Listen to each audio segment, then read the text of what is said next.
तो आज है डे 11 मेरी अनरियल इंजन सीखने जर्नी का। तो आज की वीडियो में हम एक मास्टर मटेरियल क्रिएट करेंगे, साथ में उसका एक मटेरियल इंस्टेंस बना के चेक करेंगे कि कैसे उसको यूज कर सकते हैं और क्यों हमें मास्टर मटेरियल को बार बार कॉपी करके यूज करने से बजाय हमें मटेरियल इंस्टेंस का यूज करना चाहिए। आज की वीडियो में वो भी देखेंगे और क्यों काफी यूजफुल चीज है। तो सबसे पहले हम अनरियल इंजन चलेंगे। सबसे पहले हम क्या करेंगे, एक फोल्डर क्रिएट करेंगे ताकि हमारा जो भी वर्क है एकदम ऑर्गेनाइज रहे। तो राइट क्लिक करेंगे यहाँ पर और न्यू फोल्डर, और इसका नाम दे दूंगा मैं, एक डेमो मटेरियल क्रिएट कर रहे हैं तो हम इसका नाम मटेरियल डेमो दे देता हूँ मैं।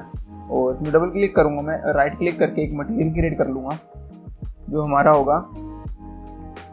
ये मटेरियल है तो एम और मास्टर और डेमो। हमारे मास्टर मटेरियल और डेमो है तो मैं इसको ये नाम दे देता हूँ और सेव। यहाँ पर जैसे कि आपको देख सकते हैं यहाँ पर स्टार बन के आ गया। मैंने आपको पहली वीडियो में बताया था कि स्टार का मतलब है कि ये सेव नहीं है, तो यहाँ से सेव ऑल करना पड़ेगा हमें। सिलेक्टेड सेव ऑल, अब ये सेव हो चुका है हमारे पास। तो सबसे पहले मैं क्या करूँगा कि मैंने कई सारे सरफेस हैं वो पहले डाउनलोड करके रखे हैं, आप भी डाउनलोड करके रखना है। फिर मैंने एग्जाम्पल के लिए डाउनलोड करके रखे हुए हैं। तो मैं कंटेंट में जाऊँगा, हमारे इसमें इसको सेटअप करूँगा डबल क्लिक करके। तो ये हमारे पास ग्राफ ओपन हो गया। एक बात ध्यान रखना, इस ग्राफ में जो भी हम मटेरियल क्रिएट करते हैं वो हमारा एक मास्टर मटेरियल ही होता है। ओके, तो मैं इसमें कुछ टेक्सचर इंपोर्ट कर लूँगा और फैब में जाऊँगा, मैं सरफेस मोस्टली हाई, ये 4 टेक्सचर मिलके मेरे को, मैं इसको चारों को और सेलेक्ट करके इंपोर्ट कर लेता हूँ। सबसे पहले मैं अपना बेस कलर है उसको कनेक्ट करूँगा, कर लेते हैं। ये मेरे को बेस कलर कैसे पता लगा, क्योंकि यहाँ पर मेरे को नाम में लास्ट में बी दिख रहा है। और मेगासेन या फिर फैब है जो, उसमें जो नेमिंग है वो तरीके से सिस्टम से दी जाती है। तो लास्ट में जो भी बी है लिखा होता है तो बेस कलर तो बी लिखा होगा, या फिर अगर ये और भी चीज़ें एल्बिटो में भी लिखा आता है, किसी डिफ्यूज कलर भी लिखा आता है। जो बेस कलर के फीचर नहीं है वो आपको धीरे धीरे आगे पता लगते रहेंगे। मैंने बेस कलर को बेस कलर में कनेक्ट कर दिया और ये हमारे पास है। और अब नेक्स्ट मैं सबसे पहले बेस कलर कनेक्ट करता हूँ, फिर मैं नॉर्मल मैप कनेक्ट करता हूँ। बस ये मेरा कोई तरीका खुद से बना रखा है ताकि मेरे से सारे जो मैप है सिस्टमेटिक कनेक्ट हो जाए। मेरे को नॉर्मल मैप मिल गई है, यहाँ पर एन लिखा है इसके लास्ट में, और मैं इसको यहाँ पर कनेक्ट कर दूँगा नॉर्मल मैप।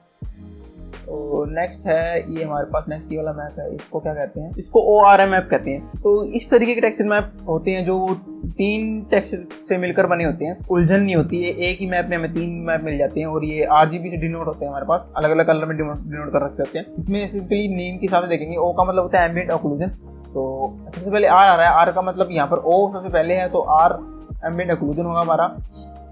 और नेक्स्ट है R का मतलब होता है रफनेस, तो G सेकेंड नंबर है जी रफनेस। और M का मतलब मेटालिक, तो कितना मेटालिक रहेगा, तो ये ब्लू जो B है हमारा मेटालिक हो जाएगा। सिंपली कनेक्ट हो गया ऐसे। और जो हमारा ये मैप है इसका मतलब H है। तो नेक्स्ट टेक्सचर है हमारे पास ये, इसका लास्ट में H आ रहा है, तो इसका मेरे को पता नहीं है। मैंने जितना मेरे को अभी तक पता लगा है उसके बाद मैंने अभी सर्च मारा इसके बारे में, तो मेरे को पता नहीं लगा ये क्या है। अल्फा मैप है शायद, ये रफनेस टाइप का ही कुछ है। तो इसको मैं एक और यूज़ नहीं करूँगा क्योंकि हमारा टेक्सचर काफ़ी ठीक लग रहा है, इसके भी नहीं सही लग रहा है। और हम यहाँ पर आके इसको याद रखना, आपको सेव करना बहुत ज़रूरी है। तो इसको सेव कर देंगे, जैसे सेव होता है इसको कट करेंगे और इसको यूज़ करते हैं हम अपने मैप जो हमने मास्टर मटेरियल क्रिएट करा है। इसको हम यूज़ कैसे करेंगे, मैं क्यूब इंपोर्ट कर लेता हूँ। सबसे पहले क्यूब इंपोर्ट कर लेता हूँ और साथ ही में एक सिलेंडर भी इंपोर्ट कर लेता हूँ मैं। तो हमारे पास 2 ऑब्जेक्ट आ गया इधर। तो मैंने जैसे आपको, अगर आपको काफ़ी सारे ऑब्जेक्ट हैं आपके पास और आपको एक स्पेसिफिक ऑब्जेक्ट पे फोकस करना है और साथ में आपने वो सिलेक्ट कर रखा है, आप यहाँ से सिलेक्ट कर सकते हो। और काफ़ी दूर है तो आप ऐसे करके जाएंगे, ड्रैग एंड ड्रॉप ड्रैग करके जाएंगे तो बहुत टाइम लग जाएगा। तो आपको सिंपली सेलेक्ट करना है और F क्लिक करना है, तो वो आपको जूम इन कर देगा बिल्कुल उसके ऊपर। और अल्ट, और एक और चीज़, अल्ट दबा के आप राइट क्लिक करोगे तो आप इसके चारों तरफ देख सकते हो ऐसे करके। और अल्ट दबा के स्क्रॉल अप एंड डाउन करोगे तो आप स्क्रॉल व्हील से तो आप जूम इन जूम आउट कर सकते हो अल्ट दबा के। नेक्स्ट है कि हम कैसे इस पे मटेरियल अप्लाई करते हैं। तो मैं सीधा सिंपली ड्रैग एंड ड्रॉप पहले भी बता रखा है मैंने करना है, तो मैं इसको इस पर भी कर दूंगा ड्रैग एंड ड्रॉप। और हमने सीधा मास्टर मटेरियल अपना अप्लाई कर दिया, ना कि मटेरियल इंस्टेंस बनाए हैं। तो मैं इसमें जाके डबल क्लिक करूँगा। अगर बाई द चांस मैं कोई चेंजेस करता हूँ, जैसे कि अल्ट दबा के इसको बेस कलर हटाया तो मैं और अप्लाई करके कट करता हूँ, तो ये दोनों में चेंज हो गया।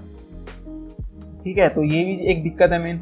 अगर हम एक को ही करेंगे और आप सोच रहे होगे कि मैं इसको कनेक्ट कर देता हूँ वापस से, मैं डुप्लीकेट करके क्यों नहीं कर लेता इस चीज़ को। तो मैं आपको एक चीज़ दिखाता हूँ, डुप्लीकेट करके भी अगर मैं इसको कंट्रोल डी करता हूँ, डुप्लीकेट हो गया, डेमो 1 लिखा आ गया, और इसके ऊपर मैं इसको अप्लाई कर देता हूँ, ठीक है। और मैं एक में चेंजेस कर देता हूँ, अप्लाई सेव, और जैसे कि इसमें चेंज हो गया, लेकिन इसमें चेंज नहीं हुआ, आपको प्रॉब्लम सॉल्व होगी। लेकिन इसमें एक बड़ी दिक्कत है कि हम बार बार मास्टर मटेरियल को कॉपी नहीं कर सकते, इसकी वजह से हमारा जो प्रोग्राम है काफ़ी हैवी हो जाएगा। वो मेन दिक्कत वो है। और साथ में अगर मैं इसमें डबल क्लिक करूँगा, अगर मैं इसमें कोई चेंजेस करनी है, तो ये काफ़ी ये तो बहुत सिंपल अभी जो है मटेरियल हमारे पास, लेकिन इससे ज़्यादा कोई डिफिकल्ट मटेरियल आ गया, या फिर कोई काफ़ी ज़्यादा क्लटर्ड सा आ गया, या फिर बहुत सारे नोट्स हैं उसमें, तो उसमें चेंजेस करना बहुत डिफिकल्ट हो जाता है हमारे लिए। तो उसके कारण हमें मटेरियल इंस्टेंस का यूज़ करते हैं, हम इसको कट करेंगे। तो मैं सिंपली इसको डिलीट कर दूँ यहाँ से, डिलीट, और मेरा जो मटेरियल है इसको फिर से मैं अपना कनेक्ट कर लेते हैं यहाँ पर।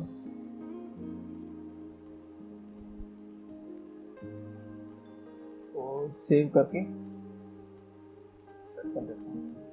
अब मैं आपको बताता हूँ मटेरियल इंस्टेंस का कैसे यूज़ कर सकते हैं अपने। इसमें मैं राइट क्लिक करूँगा और क्रिएट मटेरियल इंस्टेंस पे क्लिक कर दूँगा, और ये डेमो इंस्टेंस आगे लिख के आ गया पहले ही, लेकिन हम इसको चेंज करेंगे। यहाँ से जो एम है इसके आगे आई लगाना जरूरी है, क्योंकि मटेरियल इंस्टेंस है ये, तो ताकि अपनी जो नेम देने की जो फॉर्मेट है वो अलग चेंज ना हो, तो हम आसानी से कोई भी चीज़ सर्च मारनी है तो हम मार सकें, क्योंकि हम इसको पहले MI से सर्च मारें कोई मटेरियल इंस्टेंस को। अब ये मटेरियल इंस्टेंस है। अब आप सोच रहे हो कि ये और इसे तो देखने में सेम लगने, सिर्फ नाम चेंज हुआ है, लेकिन नहीं, ऐसा कुछ नहीं है। अगर मैं इस डबल क्लिक करता हूँ तो मेरे पास ये वाला फॉर्मेट खुल के आता है, और इसका पेरेंट मटेरियल पता लगता है कि हमारा जो मटेरियल मास्टर डेमो मटेरियल था वही है। और यहाँ पर बेसिकली अभी तो आपको कुछ नहीं दिख रहा होगा, सिर्फ एक सिंपल सा मटेरियल दिख रहा है यहाँ पर, और ये मास्टर मटेरियल दिख रहा है। तो मटेरियल इंस्टेंस को सेटअप करने के लिए हमें अपने मास्टर मटेरियल के अंदर पैरामीटर सेटअप करने पड़ते हैं, और जो पैरामीटर का मतलब है कि कुछ ऑप्शन सेटअप कर देते हैं जो हम मटेरियल इंस्टेंस में जाके सीधा चेंज कर सकते हैं। और पैरामीटर करना बहुत आसान है, आपको मास्टर मटेरियल में डबल क्लिक करना है। और अगर मैं इनको एक बार नोट्स को डिलीट कर दूँ, और सपोज करो कि मेरे को बेस कलर मेटालिकनेस है इसकी थोड़ी कम चाहिए, ज़्यादा चाहिए, तो मैं एक S दबा के क्लिक करूँगा, एक सिंपल, तो हमारे पास एक पैरामीटर नोड आ जाएगी। तो S दबा के राइट क्लिक करोगे तो आपके पास पैरामीटर नोड आ जाएगी एक, और मैं इसका नाम दे दूंगा मेटालिक, एंटर दबाऊंगा। इसका नाम मैंने मेटालिक दे दिया, और इसको कनेक्ट कर दूंगा सिंपल मेटालिक से, ठीक है। और अब मेटालिक पे क्लिक करके यहाँ पर डिटेल पैनल में जाऊँगा मैं, और यहाँ पर मेरे default value slider minimum, slider maximum, तो हमारे पास यहाँ पर ऑप्शन आता है कि हम इस जो मटेरियल जो मेटालिक की नोड बनी है हमारे पास, जो पैरामीटर नोड है, उसकी जो मैक्सिमम वैल्यू है, जो डिफ़ॉल्ट वैल्यू, जो मिनिमम वैल्यू, वो सेट कर सकते हैं। तो मैं जैसे कि डिफ़ॉल्ट वैल्यू 1 कर देता हूँ, और मैक्सिमम वैल्यू मैं कर देता हूँ 10, और मिनिमम वैल्यू रहेगी इसकी 1। अब हमने सेट कर दिया कि मिनिमम 1 रहेगा, मैक्सिमम 10 रहेगा, ठीक है। और ऐसे सेव करूँगा मैं, उसको कट कर दूँगा सिंपली। और मैंने इसका मटेरियल इंस्टेंस बनाया हुआ है, देख रहे हो आप इसको। मैं अब इसको मास्टर मटेरियल को नहीं, मटेरियल इंस्टेंस को यहाँ पर अप्लाई करूँगा। अप्लाई कर दिया। अगर मैं इस पर डबल क्लिक करता हूँ तो पहले हमारे पास ये ऑप्शन नहीं था, लेकिन अब हमारे पास ये ऑप्शन आ चुका है। अगर मैं इसको चेक करता हूँ और यहाँ से इसकी चेंज करके देखता हूँ, यहाँ से कुछ ज़्यादा चेंजेस नहीं हो रहा, क्योंकि हमारे पास जो टेक्सचर है उसमें सिंपल एक मेटालिक का ऑप्शन ही है, तो कुछ नहीं, बस मेटल है ये एक प्रकार से। हमने मेटालिक ऑन कर दिया, मेटल ही है ये। तो अब इसको मैं कट करूँ और यहाँ पर जाऊँ, मैं मास्टर मटेरियल में जाऊँ, तो इस पर क्लिक करके इसकी जो डिफ़ॉल्ट वैल्यू है वो कर देते हैं। मैंने इसकी डिफ़ॉल्ट वैल्यू 0 सेट कर दी और सेव करा, सेट करा, और मटेरियल इंस्टेंस में गया मैं और इसकी वैल्यू कर दी 0।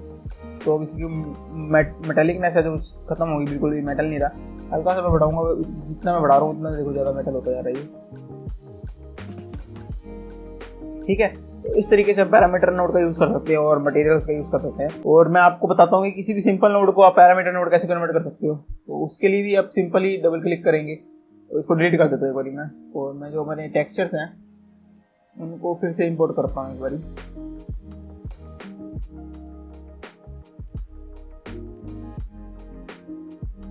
जैसे कि मेरे पास एक बेस कलर है, तो मेरे को इसको एक पैरामीटर नोड में कन्वर्ट करना है। और तो मैं सिंपली इस पर राइट क्लिक करूँगा और लिखा आ जाएगा यहाँ पर कन्वर्ट टू पैरामीटर। इस पर क्लिक करूँगा, जैसे ही मेरे पास आ गया ऑप्शन पैरा, तो मैं इसको बेस कलर नाम दे दूँगा। अभी मेरी पैरामीटर नोड में कन्वर्ट होगी, लेकिन इसका फायदा क्या हुआ? आप सोच रहे हो कि पैरामीटर नोड में कन्वर्ट होगी, लेकिन इसमें कुछ चेंजेस तो आए नहीं। लेकिन आप जस्ट बेस कलर के नीचे देखोगे हल्का सा लिखा है पैरा 2D, और इसका मतलब है इसके नीचे भी पैरा लिखा होगा वो पैरामीटर नोड है। अगर मैं इसको सेव करता हूँ यहाँ से और कट करता हूँ और मैं जाता हूँ अपने मटेरियल इंस्टेंस में, फिर से ये अप्लाई कर रखा है मैंने इस पर, और मैं डबल क्लिक करता हूँ तो आप एक चीज़ देखोगे कि मेरे पास अब नोड को ही चेंज करने का ऑप्शन आ गया, मतलब टेक्सचर को ही चेंज करने का ऑप्शन आ गया यहाँ से। तो मैं अगर अब देखो कितना सिंपल हो गई चीज़। अब मेरे को सिर्फ ड्रैग एंड ड्रॉप करना है, अपना एसेट का सर्च मारना है और मैं यहाँ से चेंज कर सकता हूँ। अगर मैं सर्च मारूँ, कुछ मैंने एक डाउनलोड करा था यहाँ से, तो रोक का करा था एक। अगर मैं स्टोन सर्च मारता हूँ और हाँ, ये मेरे को बेस कलर मिल गया स्टोन का, और मैं इसको सेव कर देता हूँ और कट करता हूँ। मैं डाउनलोड कर लेता हूँ यहाँ, तो आपको ज़्यादा क्लियरली समझ आ जाएगा। थोड़ा सेंस सा लग रहा है वो दोनों, इसको मैं डाउनलोड करूँगा। सिंपली डाउनलोड हो गया ये अभी। ये आपकी इंटरनेट स्पीड पे डिपेंड करता है कितनी तेज़ी से डाउनलोड होता है, ना कि हार्डवेयर पे। और मैंने हाई क्वालिटी में डाउनलोड किया है। ये मेरे पास डाउनलोड हो गया, तो बंद करूँगा मैं। और अब सिंपली मेरे पास ये डाउनलोड हो गया, कंटेंट में है ये मेरे। मैं जाऊँगा डेमो पे और मटेरियल इंस्टेंस में जाऊँगा, और मैं यहाँ से अपना चेंज कर, पहले मैं इसका नेम देख लेता हूँ। नेम क्या है, मेरे को नेम याद नहीं। टी से स्टार्ट होते हैं ये सारे, टी से स्टार्ट होते हैं। सिंपली मैं यहाँ पर टी से तो सारी हो रहे हैं। टी आगे है SBHI, ओके। तो मैं T_SBHI, तो मेरे पास आगे। और मेरे पास ये बी है, तो बेस कलर पे क्लिक करूँगा मैं और यहाँ से सेव करूँगा और चेंज हो गया। देखो इतना आसान है बस। अगर हम एक बार ही मास्टर मटेरियल सेटअप कर लें तो ये इतना आसान है बस चेंज करना। लेकिन अगर हम मास्टर मटेरियल सेटअप नहीं करते, मटेरियल इंस्टेंस नहीं बनाते, एक तो प्रोजेक्ट हैवी होगा बार बार कॉपी करने से। ऊपर से अगर मैं डबल क्लिक करूँगा इस पर, अब मेरे को यहाँ से जाके इसको नोड को डिलीट करना पड़ेगा, फिर नोड वहाँ से इंपोर्ट करनी पड़ेगी, फिर डालना पड़ेगा, तो ज़्यादा कॉम्प्लिकेटेड सा हो जाता है अगर सेम ही। लेकिन हाँ, एक नॉर्मल मैप के लिए बता देता हूँ मैं आपको। यहाँ से अगर मैं क्लिक करूँगा तो यहाँ से ये ऑप्शंस आ जाते हैं मेरे को थोड़े डिटेल। अभी इस पैनल को भी देखेंगे हम, लेकिन थोड़ा एडवांस में देखेंगे। लेकिन नॉर्मल मैप के अंदर क्या है कि अगर मैं नॉर्मल मैप को कनेक्ट करता हूँ और इस पर राइट क्लिक करके इसको कन्वर्ट टू पैरामीटर कर देता हूँ, अगर मैं इसमें कन्वर्ट कर देता हूँ, अब इस सिंपली हमारे पास इस नॉर्मल मैप का भी आ गया। इसको सेव करके अगर मैं इसको कट करता हूँ, डबल क्लिक करता हूँ, तो यहाँ पर हमारे पास नॉर्मल मैप है वो उसके ही लगा हुआ है। लेकिन अब हमें नॉर्मल मैप क्लिक चेक करके इसको चेंज करना है। तो नाम तो उसका सेम ही रहता है शुरू में, SBHI, और ये हमारे पास नॉर्मल मैप है, इसका सेव। देखा आपने, सिंपली नॉर्मल मैप भी कनेक्ट हो गया बिल्कुल आसानी से। लेकिन अब मेरे को जैसे क्यूब जो मेरे पास सिलेंडर है उसमें भी चेंज करना है, तो मैं इसको पहले Ctrl+D करूँगा और इसका नाम चेंज करना पड़ेगा हमें, थोड़ा तरीके से नेम देनी पड़ेगी। 1 है तो इसका 2 रख देते हैं यहाँ पर, एंटर।